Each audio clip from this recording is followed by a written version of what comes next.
This movie began in 1992. A couple of writers pitched it to Disney. Right. Didn't go anywhere. And then Right. at some point, Dick Cook, who was the chairman of the studio, approached you, and you weren't interested. Right. Why not?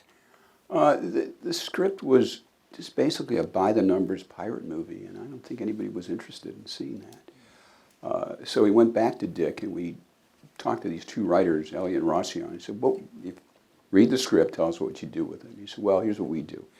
We'd make the pirates have to return a treasure rather than steal a treasure. We'd make them turn into skeletons in the moonlight. And I said, I'd go see that movie. And that's how it started. And I went to Dick, and I said, Dick, he wanted a PG movie. And I said, I don't think you audiences want to see a PG movie of this. It's by the numbers, but I promise you it won't be an R. And we pitched him the story, and he said, go make it. And we started working on it and convinced Gore, based on an outline, Gore Verbinski, to direct it. And then I had some sketches that we'd done, an outline of the story we were going to tell, and I flew to France and spent about a 5-hour lunch, I don't know how many bottles of wine with Johnny. And at the end of it, he said, I'll do it. So that's how it started. How did you persuade him to do it? I think first of all, he just had a daughter, and I think he wanted to make something for his daughter, because most of his movies were smaller and R-rated.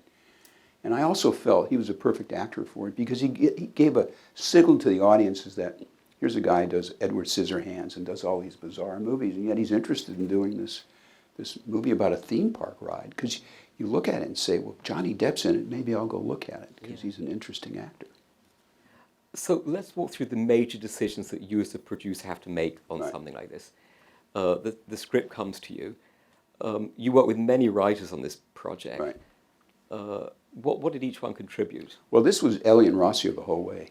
The original script was written, and we felt it was a good script, but was not something that we felt would be very successful. We brought Elliot and Rossio, and they wrote 3 of the movies. I thought other writers had come in and worked No, on this. no, not on this one.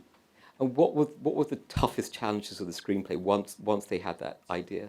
I think it's balancing the humor with the adventure and the excitement, and still keep the tension without getting too silly. And I think we did a pretty good job. The audience felt we did a good job. They liked it, so it's good.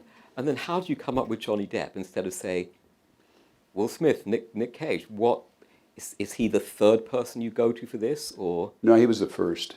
We always wanted. It's a real leap of imagination to see him as a pirate captain at that point. Yeah, I think that he's such a good actor, and everything he does is so different, and he loves playing characters.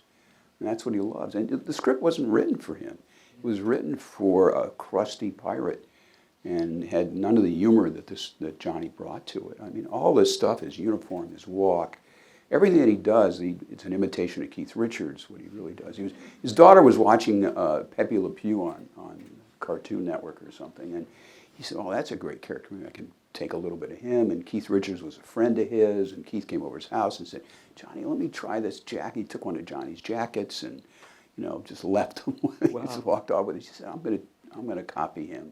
Oh. So, I mean, he created this character, and when Disney saw the dailies, they said, oh my God, this is not, he had gold teeth in, and that's not what we imagined, and they really were upset by the performance. Was it Dick or other executives? It was below him, but it eventually filtered up to him.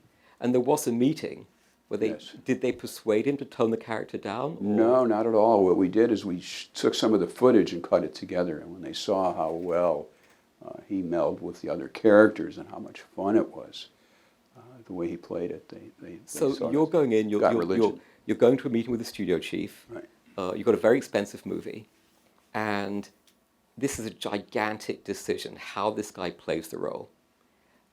How do you allay their fears? What's the conversation? The film does it. That's what, when you cut them together and you see the brilliance of this character and what he's pulling off, and you see, I don't think it was that scene, but we showed him a scene, and we laid music in, and you could just see that this was something special. And were they nervous, or did they completely? They're always nervous. They're nervous until it's in the second weekend. There was an issue over budget with this film, and at one point I think Disney had said we're not going ahead. There was a $10 or $15 million difference. what happens then? Do you just say no? How do you walk a studio through budget issues? Which that's a familiar problem for any producer on almost any Right. film. You know what? You just got to be smart about it. You got to look at the bloat. What in the story is not going to be there at the end? Because we make all the movies we make are too long, and we always end up cutting them down. They're usually 3 hours. We cut them down to 2:20 or 2:10 or 2 hours. So you got to look at the script and say, what in the end is not going to make the story? And usually what happens is character development on its own doesn't end up in a movie.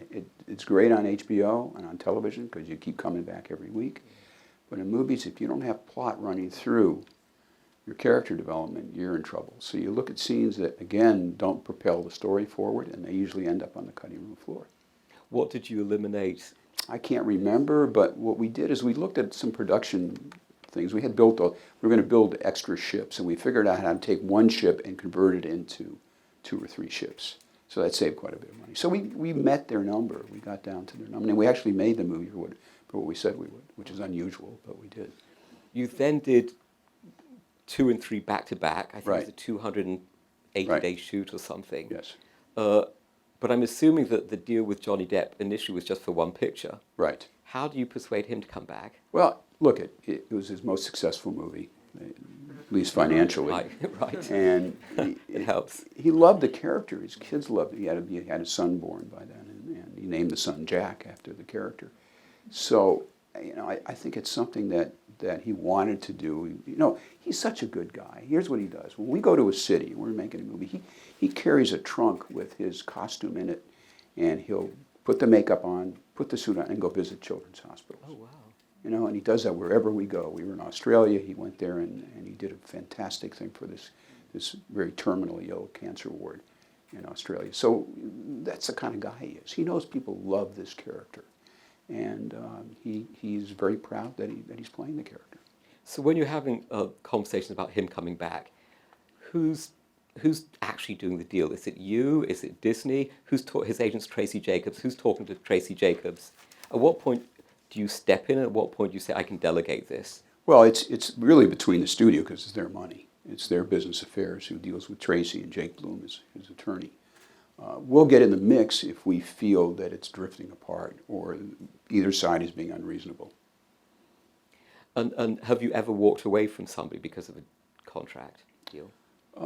It's rare. It's rare because any smart actor or any creative person, it's about your work. It's not what you get paid, because the money comes when you're successful. You get paid what you deserve. And I've always never worried about my deals. If I want to do a movie, I'll figure out how to get a deal done, because success comes from the movies you make. And if you pass up a movie, when I did American Gigolo, I was the associate producer, I think, on it. And my lawyer said, you can't do this for this amount of money. It's just not fair. And I said, I love the script. I'm going to make the movie. So, and I got a lot more on the next movie. So it's never about the money. It's always about the film. Are you vested in this? Do you want to make this? Do you want to see this? You yourself. What's next for you? Well, Pirates. We just finished the 5th Pirates, and that will be coming out in 2017. We're in the editing room working on it I just now. heard that's coming out in the summer of 2017. Yes. So what happens between now and then? We're in an editing room right now working on it, and we'll eventually finish it, and I imagine we'll start promoting it before it comes out. Are there any surprises for us? Well, Javier Bardem is in it. He's an amazing actor and great to work with, so that's a big surprise. And do you have another Pirates in the works after that? No, we'll see how this one does. Okay.